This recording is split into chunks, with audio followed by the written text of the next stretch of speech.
은혜가 있는 곳에 시험이라는 제목으로 잠시 여러분들과 말씀을 나누기를 원합니다. 오늘 1절 말씀을 보면 다윗이 노베 가서 제사장 아히멜렉에 이르니 아히멜렉이 떨며 다윗을 영접하여 그에게 이르되 어찌하여 내가 홀로 있고 함께하는 자가 아무도 없느냐. 2절 말씀 보면 다윗이 제사장 아히멜렉에 이르니 왕이 내게 이를 명령하고 이르시기를 내가 너를 보내는 것과 내게 명령한 일은 아무것도 사람에게 알리지 말라 하시기로 내가 나의 소년들을 이러이러한 곳으로 오라 말하였나이다. 이렇게 이야기하고 있습니다. 사실 이 앞에 보면 다윗은 사울에게 지금 쫓기는 몸입니다.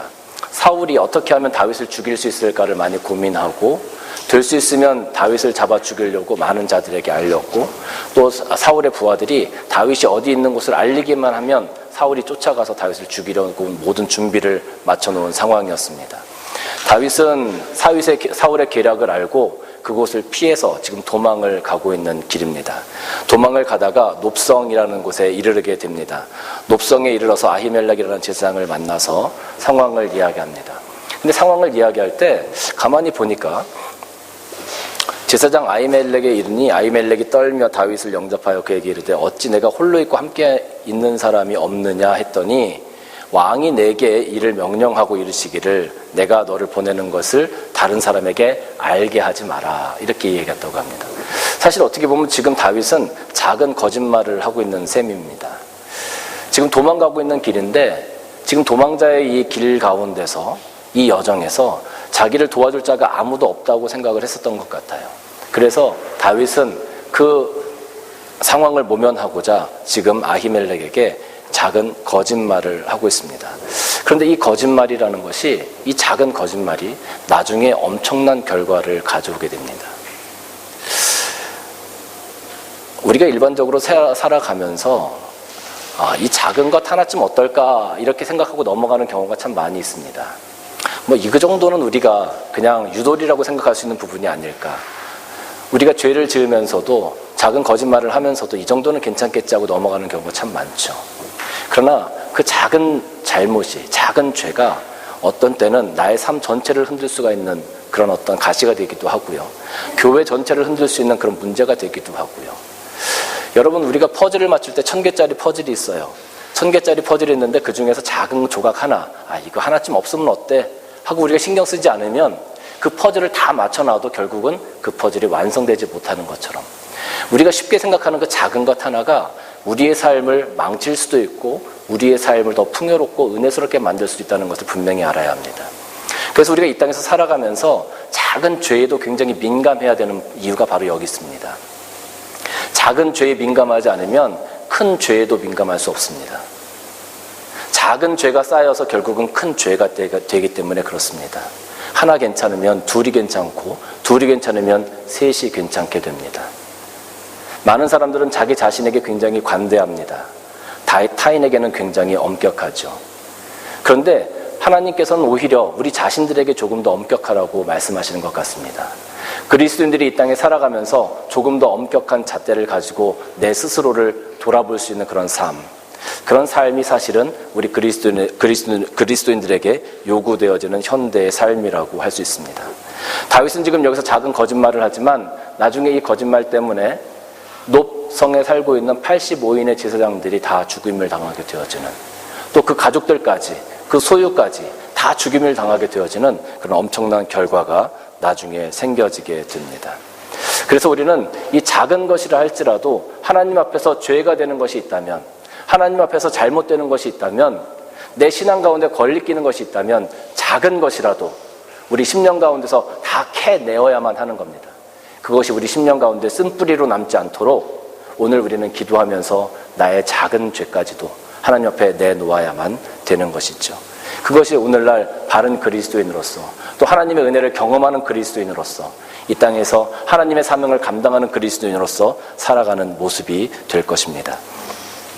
3절부터 6절까지 말씀을 보면 이제 당신의 수중에 무엇이 있나이까? 떡 5덩이나 무엇이나 있는 대로 내 손에 주소서 하니 제사장이 다윗에게 대답하여 이르되 보통 떡은 내 수중에 없으나 거룩한 떡은 있나니 그 소년들이 여자를 가까이만 하지 아니하였으면 주리라 하는지라.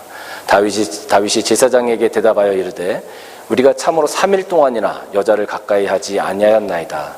내가 떠난 길이 보통 여행이라도 소년들의 그릇이 성결하겠거늘 하물며 오늘 그들의 그릇이 성결하지 아니하겠나이까 하며 제사장이 그 거룩한 떡을 주었으니 거기는 진설병 곧 여호와 앞에서 물러낸 떡밖에 없음이니라. 이 떡은 더운 떡을 드리는 날에 물려낸 것이다. 이렇게 기록이 되어져 있어요. 다윗의 삶은 굉장히 곤고한 삶이었습니다. 지금 도망자의 삶이었기 때문에 작은 도움이라도 필요한 그런 상황이었습니다. 이런 상황 가운데 정말로 먹을 것도 부족했고 가진 것이 아무것도 없는 상황 가운데 정말 몸만 빠져나와서 도망가는 상황이었거든요. 이런 상황이었기 때문에 정말 작은 도움이라도 다윗에게는 큰 도움이 될 수 있는 그런 상황이었죠. 제사장 아히멜렉을 만나서 제사장 아히멜렉으로부터 도움을 받습니다. 먹을 것을 얻었습니다. 그리고 그 먹을 것을 가지고 당분간은 생활할 수 있는 그런 상황이 되었습니다. 어떻게 보면 우리의 작은 도움이 한 사람을 살릴 수 있는, 또 한 사람에게는 큰 도움이 될 수 있는 그런 경우들이 참 많이 있습니다. 우리가 이 땅을 살아가면서 그리스도인으로 살아가면서 세상을 향하여 또 내 이웃을 향하여 우리들의 사랑과 은혜와 하나님께서 명령하신 그 희생의 손길, 나의 것을 내어주는 그런 삶을 살아가야 하는 이유가 바로 여기 있는 것입니다.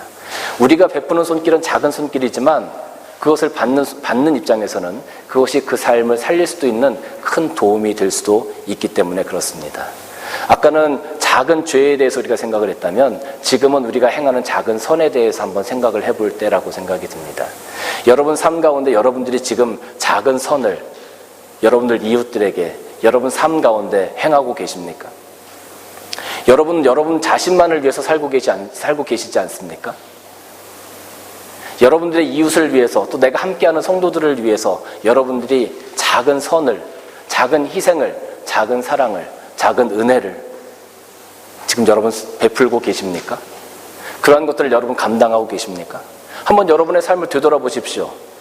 내가 지난 일주일 동안, 아니 작년에 한 달 동안 내가 남을 위해서 베풀었던 것이 무엇일까? 내가 나 자신 말고 타인을 위해서 내가 희생하고 그 사람을 위해서 내가 나의 것을 내어준 것이 무엇일까? 만약에 기억나지 않는다면 우리는 아마 어쩌면 하나님 말씀에 합당하지 못한 삶을 가지고 왔는지도 모르겠어요. 그런 것들이 많이 기억이 났으면 좋겠습니다. 여러분들 삶 가운데. 내가 나를 아프게 한 사람을 용서했고, 내가 하나님의 이름으로, 예수 그리스도의 이름으로 작은 것을 대접했고, 내가 내 이웃을, 그 아픔을 내가 품었고, 내가 내 시간을 써가면서 그를 위해서 희생했고, 그러한 시간들이 많이 기억이 났으면 좋겠습니다. 그러한 시간, 그러한 기억이 많은 사람들, 그 사람들이 오늘날 하나님께서 기뻐하시는 그리스도인들의 삶이 아니겠습니까? 많은 사람들이 다 자기를 위해서 살아갑니다. 자기 가족을 위해서 살아갑니다. 자기 가족을 위해서 시간을 쓰고, 자기 가족을 위해서 돈을 쓰고, 자기 가족을 위해서 모든 것을 다 합니다. 근데 가족 외에 여러분들은 무엇을 하셨습니까?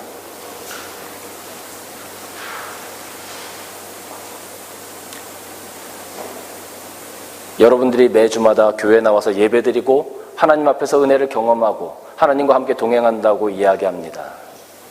그 삶 가운데 여러분들은 과연 무엇을 하셨습니까? 오늘 아히멜렉이 떡 몇 덩이를 다윗에게 베풀어 주었습니다. 작은 것이지만 다윗에게는 아주 큰 도움이 되었어요. 우리가 이 땅에서 살아가면서 사실 떡 5덩어리 우리 없어도 삽니다. 우리는 그만큼 넉넉합니다. 떡 5덩어리, 떡 1덩어리 우리가 나와 함께하고 있는 이웃들에게 나누어 줄 수 있는 여유가 없어서 나누어 주지 못하는 것이 아니지 않습니까? 그만큼 여유가 없는 분이 여기 계십니까? 아무리 우리의 삶이 어렵다 할지라도 그 정도는 우리가 감당할 수 있는 부분인 것 같아요. 여러분들이 이 땅에서 그리스도인으로 살아가는 모습이 행함이 없는 모습이 되어진다면, 행함이 없는 믿음이 되어진다면 과연 하나님께서 그것을 기뻐하시겠느냐 하는 것이죠. 사랑하는 성도 여러분, 이제는 여러분 앞에 있는 것을 자꾸 움켜쥐기보다는 이제 여러분의 손을 좀 펼쳐주시기를 바라요. 여러분의 이웃을 위해서, 여러분이 함께하는 형제 자매들을 위해서 이제 이 세상을 향해서 여러분의 손을 펼쳐서 그들의 손을 함께 붙잡아 줄 수 있는 여러분들이 되시기를 주님의 이름으로 간절히 바랍니다.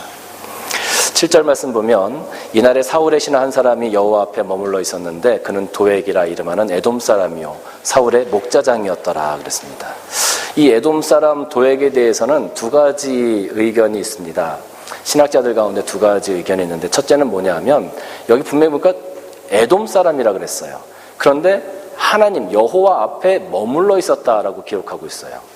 이 하나님 앞에 머물고 있었다라는 이 단어를 보면 네으차르라는 그 히브리어 원어가 있는데, 이 네으차르라는 말의 의미를 다른 뜻으로 보면 무슨 의미가 있냐면 억지로 머무르다, 억지로 하다, 이런 의미가 있어요. 억지로 하다. 그러니까 여호와 앞에서 경배하고 기쁨으로 머물러 있었던 것이 아니라 도액이라는 사람은 억지로 하나님 앞에서 머물러 있었어요. 억지로. 그런데 억지로 하나님 앞에 머물 수 있는 그 상황이 두 가지 상황이 있습니다. 하나는 이게 이스라엘 사람이 아니고 에돔 사람이지 않습니까? 에돔 사람이었다가 하나님 앞에 머물게 되었다. 다시 말하면 철저하게 개종을 해서 하나님 앞에 와서 내가 서원을 하고 제사장들과 같이 그 서원을 지키기 위해서 하나님 앞에 머물렀다라는 하나의 의견이 있습니다. 또 하나는 뭐냐면 에돔 사람이요 사울의 목자장이었더라. 사울의 목자장, 사울의 사람이었어요. 다시 말하면 사울의 스파이로 이 높성에 나와 있던 사람이었다라는 거죠. 다윗이 어디를 갈지 몰라요. 사울은 불안했어요. 그래서 자기들의 사람들을 각 성 곳곳에 숨겨놓고 그들로 하여금 정보를 수집하게 했던 것이죠. 그래서 다윗이 나타나면 나에게 알려라. 그럼 내가 다윗을 잡겠다. 이런 어떤 의도가 있었던 것 같아요. 그런데 저는 이 말씀을 보면서, 이 말씀 본문을 바라보면서 두 번째 의견이 훨씬 더 설득력이 있지 않는가 그런 생각을 한번 해봅니다. 왜냐하면 이 도액이라는 사람이 나중에 사무엘상 22장 이 다음 장으로 가게 되면 어떤 일이 있냐면, 그때 에돔 사람 도액이 사울의 신하 중에 섰더니 대답하여 이르되 이새의 아들이 노베 와서 아히두베 아들 아히멜렉에게 이른 것을 내가 보았는데 아히멜렉이 그를 위하여 여호와께 묻고 그에게 음식도 주고 블레셋 사람 골리앗의 칼도 주더이다라고 지금 그것을 지금 고발하고 있는 장면이 나오죠. 이런 부분을 보면 분명히 이 도액이라는 사람은 사울의 신복이었고 사울의 스파이가 아니었을까 하는 추측이 훨씬 더 합당하다라고 생각이 되어집니다. 뿐만 아니라 사무엘상 22장 18절부터 말씀을 보면 왕이 도액에게 이르되 너는 돌아가서 제사장들을 죽이라 하며, 처음에 이 사울이 이 아히멜렉을 불러다가 이야기를 듣고 나서 자기 호위병들에게 이 제사장들을 죽이라고 얘기했어요. 그런데 이 호위병들이 하나님을 믿는 믿음 있는 사람들이었거든요. 그러니까 이 제사장들을 죽이는 것을 굉장히 싫어했습니다. 두려워했습니다. 그러니까 사울 왕이 도액에게 이르되 너는 돌아가서 제사장들을 죽이라 하매 에돔 사람 도액이 돌아가서 제사장들을 쳐서 그날에 새 마포 에봇 입은 자 85명을 죽였고 제사장들의 성읍 노베 남녀와 아이들과 젖 먹는 자들과 소와 나귀와 양을 칼로 쳤더라. 그러니까 이 모든 것들을 지금 누가 했냐면 도액이라는 사람이 한 거예요. 도액이 정말로 개종을 해서 하나님 앞에 신실한 자로 하나님 앞에 서원한 것을 지키기 위해서 그 자리에 있었던 사람이었다면 아마 이런 엄청난 일을 행하지는 못했을 것 같아요. 그런데 도액은 하나님 앞에서 신실한 믿음을 가지고 그 앞에 거했던 것이 아니라 사울의 명령을 받고 그 자리에 거했기 때문에 이런 일들을 할 수가 있었던 것이죠. 제사장들을 죽이는 것에 있어서도 이방인이었기 때문에 거리낌이 없었습니다. 그렇기 때문에 저는 두 번째 의견이 훨씬 더 타당하지 않았는가라는 생각을 하게 된 것입니다. 8절 말씀 보면 다윗이 아히멜렉에 이르되 여기 당신의 수중에 창이나 칼이 없나이까? 왕의 일이 급함으로 내가 칼과 무기를 가지지 못하였나이다 하니 제사장이 이르되 내가 엘라 골짜기에서 죽인 블레셋 사람 골리앗의 칼이 보자기에 쌓여 에봇 뒤에 있으니 내가 그것을 가지려거든 가지라. 여기는 그것밖에 다른 것이 없느니라 하는지라. 다윗이 이르되 그 같은 것이 또 없나니 내게 주소서 하더라. 다윗이 그곳에서 아히멜렉을 만나서 먹을 것도 얻었습니다. 그리고 무기도 얻었습니다. 그리고 그곳을 떠나게 되었습니다. 이 상황을 가만히 보면 다윗은 아히멜렉에게 굉장히 큰 은혜를 얻었습니다. 아주 곤고한 상황이었고 어려운 상황이었는데 그 상황 가운데 정말로 자기가 정말로 필요했던 것을 아히멜렉으로부터 받아 얻을 수가 있었어요. 음식뿐만 아니라 무기까지도 이 아히멜렉에게 받을 수가 있었습니다. 이 상황만 보면 굉장히 은혜스러운 상황 아닐까요? 무엇이 정말로 절실히 필요한 사람에게 그것을 가지고 있는 사람이, 조금 여유 있는 사람이 모든 것들을 베풀어줘서 그를 그 공경에서 헤어나올 수 있도록 도와주는 상황인 거죠. 그것만 보면 참 굉장히 은혜스러운 상황인 것 같아요. 그런데 아까도 말씀드린 것처럼 이 상황 때문에 제사장 85명과 그 가족들이 떼죽음을 당하게 되어집니다. 높성이 완전히 멸절되게 되어지는 거죠. 분명히 하나님의 은혜가 있었고 하나님의 뜻대로 도움을 주었고 그 도움으로 인해서 많은 사람들이 기뻐하는 일들이 있었습니다. 은혜로운 상황들이 분명히 있었습니다. 그런데 그 이후에 바로 어떤 상황이 오냐면 정말로 말도 안 되는 엄청난 상황이 또 벌어지게 되는 거예요. 이런 상황들이 사실은 굉장히 교회나 삶 가운데 비일비재합니다. 우리 그리스도인 삶 가운데 굉장히 이런 경우가 많아요.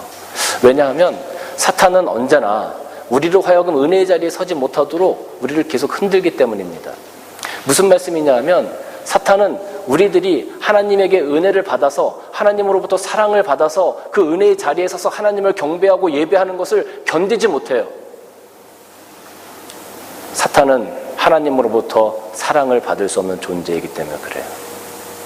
그래서 항상 우리가 하나님께서 주시는 그 은혜의 자리에 서는 것을 시기하고 질투하고 어떻게 하든지 우리를 그 자리에서 끌어내리려고 그렇게 애를 쓰는 거예요. 에덴 동산에서 하와를 향해서 선악과를 가지고 유혹을 합니다. 그 이유가 무엇이었을까요? 하나님으로부터 사랑받는 그 인류를, 그 인간을 죄로 인도하기 위함이었습니다. 불순종의 자리에 인도하기 위함이었습니다. 여러분, 이거 우리가 굉장히 우리가 경각심을 가져야 합니다. 여러분, 우리가 신앙생활하면서 우리가 기도하고 은혜 있는 자리, 내가 은혜를 많이 받았다. 거기까지는 좋아요. 그런데 그때 우리가 더 경각심을 가지고 조심해야 되는 이유는 그 이후에 사탄이 틈타지 아니하도록 우리가 깨어 더 기도하고 더 긴장해야 되는 이유가 바로 여기 있는 겁니다. 그러지 않으면 사탄은 우리의 은혜를 빼앗아 가기 위해서 우리를 낙심시키고 우리에게 상처를 주고 우리를 좌절시키려고 공격해오기 때문에 그렇습니다. 사실 부끄러운 얘기이긴 합니다만 새벽 예배를 이제 하고 나서 제가 집에 돌아가면 저희 집에 강아지가 2마리가 있어요. 그런데 그 잠깐 나갔다 오는 거잖아요. 잠깐 나갔다 오는데도 이놈들이 얼마나 이렇게 반갑게 맞이를 해주는지 문만 열면 그냥 그 앞에 와서 막 깽깽거리고 막 난리가 나요. 그러면 이제 새벽 예배를 갔다 와서 집에 들어갑니다. 그러면 아이들이 막 달려와요. 그렇게 좀 만져주고 이제 기쁜 마음으로 새벽 예배를 다 하고 기도하고 은혜가 충만한 마음으로 돌아왔는데 애들이 막 그러니까 또 더 예뻐요. 그리고 나서 한 발자국 탁 내디디면 오줌 찌른 내가 코로 싹 들어오는 겁니다. 이 암놈은 안 그러는데 이 수컷이 순놈이 항상 이렇게 조금씩 찌려요. 집안에 문을 다 열어놓고 밖에 나가라고 이렇게 하고 교육도 시키고 했는데 이제 가끔 한 번씩 이렇게 좀 찌려나요. 그러면 집에 딱 들어가면 그 냄새가 코로 싹 들어오는 거예요. 그럼 그 순간 속에서 막 뭐가 이렇게 올라옵니다. 속에서 막 이렇게 뭔가 올라와요. 그러면 제가 야 말로 너 어디 갔어? 막 이렇게 소리를 지르면서 그 녀석을 찾아요. 그러면 귀를 뒤로 딱 붙이고 그냥 납작 엎드려가지고 자기가 잘못한 걸 알아요. 그럼 제가 그 녀석을 붙잡아 놓고서 막 야단을 칩니다. 이놈의 자식 말이야. 여기다 밖에서 나갔어야지. 집안에서 이게 뭐냐고. 꿀밤도 주고 막 야단을 칩니다. 그럼 제 아내가 그걸 한참 보다가 저한테 한마디 합니다. 아니, 새벽 예배 가서 은혜 실컷 받고 강아지 때문에 그걸 다 쏟아요. 그때 제가 깨닫는 거죠. 이거 정말 아무것도 아닌데 그냥 새벽 예배 가서 그렇게 기도하고 기쁜 마음으로 돌아와서 오줌 싸놨으면 그냥 이렇게 좀 닦아주면 되잖아요. 그죠? 강아지들이 뭘 알겠어요. 그렇게 이야기는 닦으면 될 텐데 그게 안 되는 거예요. 그냥 나도 모르게 그냥 속에서 막 불 끄다는 게 올라오니까. 그러니까 그 순간을 사단이 이용하는 거죠. 그래서 이제 그렇게 하고 나면 오늘 받은 은혜 내가 또 쏟았구나, 또 속았구나, 그런 생각을 하게 되는 경우가 종종 있습니다. 사랑하는 성도 여러분, 우리가 이 땅에서 살아가면서 하나님의 은혜를 경험하고 살아갈 때가 참 많아요. 그런데 반드시 그 은혜의 경험 뒤에는 사단의 공격이, 영적인 공격이 반드시 따라온다는 것을 우리는 잊으면 안 됩니다. 그래서 우리가 그 은혜의 자리를 지켜나가기 위해서 항상 노력해야 되는 거예요. 사도행전 16장 보면 바울과 실라가 빌립보 지역을 전도하러 갑니다. 빌립보 지역을 전도하러 가는데 한 귀신 들린 여자아이가 그 바울과 실라를 보고서 하나님의 나라를 전파하는 자들이요, 막 소리를 지릅니다. 그러니까 이것이 전도하는데 오히려 방해가 되는 거예요. 그래서 그 여자아이를 고쳐줍니다. 그런데 그 여자아이가 귀신 들렸을 때는 점을 쳐가지고 돈을 벌면 그것을 다 주인이 가져갔었거든요. 근데 귀신이 나가고 나니까 점을 칠 수가 없는 거예요. 여러분, 귀신 들린 사람을 쫓아내서 정상적인 사람으로 만들어주는 것이 더 좋은 겁니까? 안 좋은 겁니까? 당연히 좋은 겁니다. 당연히 하나님의 일을 하는 겁니다. 은혜스러운 겁니다. 그런데 그 이후에 어떻게 됐죠? 그것 때문에 바울과 실라가 잡혀서 매를 맞고 감옥에 갇히게 되는 거예요. 많은 사람들이 그렇게 생각할 수 있죠. 하나님, 저는 하나님의 일을 했어요. 그런데 이런 고난이요? 우리 그렇게 생각할 수도 있을 것 같아요.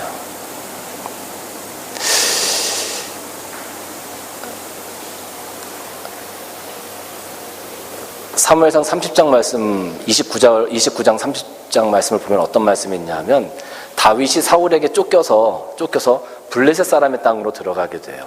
그래서 블레셋 왕 아기스에게 잠시 몸을 위탁하고 지내게 됩니다. 그런데 문제가 생겼어요. 어떤 문제가 생겼냐면 이 블레셋하고 이스라엘하고 전쟁이 난 거예요. 이게 블레셋 왕이 다윗을 데리고 나갔어요. 같이 전쟁을 하러 나갔어요. 누구를 상대로? 이스라엘을 상대로. 다윗이 어땠을까요? 다윗의 마음이 어떻겠습니까? 여러분, 우리가 호주 땅에 살아도 우리가 호주 시민권을 받았어도 대한민국하고 호주하고 막 이렇게 축구 경기가 열려요. 그럼 여러분 누구를 응원하시게 될 것 같아요? 나 호주 시민이니까 호주 이겨라 그럴 수도 있고, 그래도 우리 마음이 가는 곳이 있을 것 아니에요. 말 안 하지 않아도 그래도 대한민국 이겨라 아마 그렇게 우리가 응원하지 않겠습니까? 그런데 지금 이스라엘과 블레셋이 전쟁이 벌어지게 된 거예요. 다윗의 심정이 어땠겠어요? 굉장히 곤란했을 거란 말입니다. 근데 그때 블레셋의 장수들이 다윗을 알아본 거예요. 저 사람 이스라엘 사람 아니냐? 우리와 같이 전쟁을 나가면 저 사람이 뒤에서 우리를 치면 우리는 다 죽을 텐데 저 사람과 같이 전쟁 못 나간다. 그래서 다윗을 돌려보내게 됐어요. 예스, 바로 이거야. 하나님께서 또 하셨구나. 다윗이 겉으로는 그래도 내가 당신들과 함께 전쟁을 나가야 되지 않겠습니까? 이렇게 얘기를 했어요. 그럼에도 불구하고 그 왕이 집에 돌아가라고 얘기할 때 다윗은 속으로 예스, 바로 이거야. 하나님 역시. 그러면서 아마 집으로 돌아갔을 겁니다. 안 그렇겠습니까? 근데 30장 말씀을 보니까 그렇게 기쁜 마음으로 하나님 은혜를 찬양하면서 집으로 돌아갔어요. 그런데 그 시글락 성에 이르렀을 때 보니까 아말렉 족속이 와서 자기의 가족들과 모든 것들을 다 포로로 잡아서 가져가 버린 겁니다. 하나님의 은혜를 경험하면서 하나님을 찬양하면서 집에 돌아왔는데 집이 완전히 그 성이 쑥대밭이 된 거예요. 30장 6절 말씀 보니까 백성들이 자녀들 때문에 마음이 슬퍼서 다윗을 어떻게 했다고요? 돌로 치려고까지 했어요.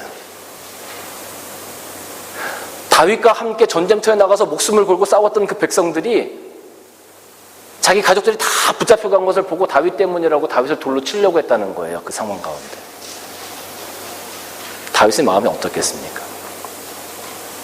이런 엄청난 일들을 사단은 우리 뒤에서 만들어냅니다. 근데 이렇게 은혜 가운데 오는 시험들, 은혜 가운데 오는 낙심이 있을 때 오늘 다윗이 그 사무엘상 30장 말씀을 보니까 다윗이 이것을 어떻게 이겨나갔는지 그 방법이 나오는데요.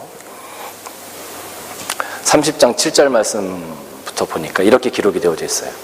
다윗이 아히멜렉의 아들 제사장 아비아달에게 이르되 원하건대 에봇을 내게로 가져오라. 아비아달이 에봇을 다윗에게로 가져가매 다윗이 여호와께 묻자와 이르되 내가 이 군대를 출격하면 따라잡겠나이까 하니 여호와께서 그에게 대답하시되 그를 쫓아가라. 내가 반드시 따라잡고 도로 찾으리라 라고 말씀하셨어요. 사람들이 다윗을 돌로 치려고 합니다. 굉장히 급박한 상황입니다. 목숨이 경각에 달려 있었습니다. 그 자리에서 죽을 수도 있었습니다. 일반적으로 사람들은 이 상황을 타개하고자 아마 백방으로 뛰어다니게 될 겁니다. 어떤 사람들은 돈을 찾을 것이고, 어떤 사람들은 과학을 찾을 것이고, 어떤 사람들은 합리적인 것을 찾을 것이고, 어떤 사람들은 권력을 찾을 겁니다.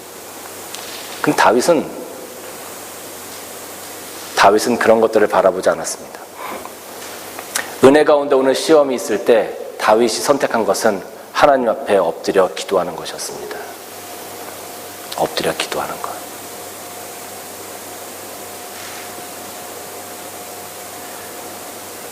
엎드려 기도하는 것이 정답입니다. 많은 사람들은 돈이 정답이라고 합니다. 많은 사람들은 과학이 정답이라고 합니다. 권력이 정답이라고 합니다. 재능이 정답이라고 합니다. 출세하는 것이 정답이라고 합니다. 아니요. 하나님 앞에서는 기도하는 것이 정답입니다. 어떠한 어려움이, 어떠한 시험이, 어떠한 고난이, 어떠한 낙심이 온다 할지라도 하나님 앞에서 기도하는 것이 정답입니다. 요한일서 5장 15절 말씀 보면 우리가 무엇이든지 구하는 바를 들으시는 줄 안즉 우리가 그에게 구한 것을 얻은 줄을 또한 아느니라 라고 기도했어요. 우리가 구하는 것을 하나님께서 반드시 응답해 주십니다.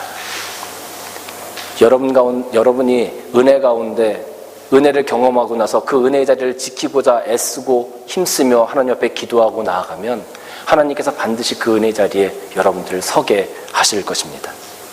그런데 그 은혜 자리에 서기 위해선 여러분 반드시 더 많이 기도하셔야 합니다. 사단이 영적으로 여러분들을 흔들려고 할 때 흔들리지 말고 여러분들 더 힘써 기도하셔야 합니다. 히스기야의 기도가 해를 뒤로 10도 물러나게 했습니다. 모세의 기도가 홍해를 갈랐습니다. 다니엘의 기도가 사자의 입을 틀어 막았습니다. 한나의 기도가 사무엘을 탄생하게 했습니다. 엘리야의 기도가 3년 반 동안 비가 오지 않게 또 그 이후에 비가 오게 했습니다. 여호수아의 기도가 해를 중천에 멈춰 세웠습니다. 기도가 능력이고 기도가 답입니다. 여러분이 이 땅에서 살아갈 때 사실 고난 없는 삶이 있겠습니까? 어려움 없는 삶이 있겠습니까? 우리가 은혜의 자리를 지키고자 할지라도 사단은 계속 우리를 공격해 올 겁니다. 그러나 여러분, 기도를 잊어버리시면 안 됩니다. 여러분들의 입술 가운데 기도가 사라지는 그 순간 우리는 이 거리를 우는 사자처럼 우리를 삼키려고 다니는 그 사자의 밥이 될 수밖에 없다는 것을 알아야 돼요. 기도를 붙잡고 있을 때 성령께서 우리 삶 가운데, 내 심령 가운데 역사하십니다. 기도를 붙잡고 있을 때 성령께서 나의 인도자가 되어지십니다. 기도를 붙잡고 있을 때 우리는 사단을 이길 수가 있는 겁니다. 그래서 우리는 기도해야 하는 겁니다. 사랑하는 성도 여러분, 기도의 줄을 붙잡고 하루하루 또 오늘 이 힘든 시기, 어려운 때를 살고 있습니다. 이 현대를 살아가는 이 한순간순간 시간들이 얼마나 어려운지 몰라요. 세상은 우리를 다른 사람 취급합니다. 사탄은 우리를 공격해 옵니다.